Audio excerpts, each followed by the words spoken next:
mitaratra iray namiratra ty amiko nanazava nendriko nanazava namelombelon'aina ka de tena mamiko iriko anafana ay mandrakizay de tongela haka ny anjarako hanimba ny tatarako anambany ny anarako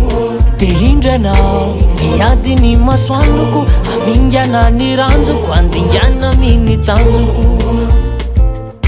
ny anjara masoandro mitaratra hoay tsavelako anao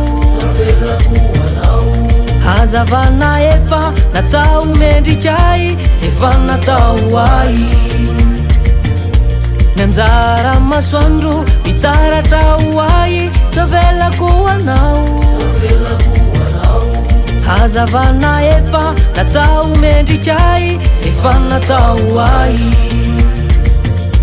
masoandro efa mamiratra ty amiko anazava ny lalako anyloa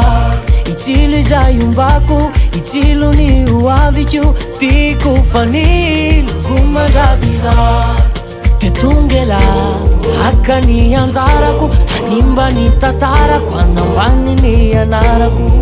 de hindranao miady ny masoandroko amingana ny ranjoko andingana miny tanjoko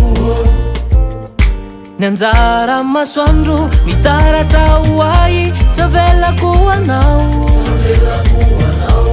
hazavana efa natao mendrikay efa natao ay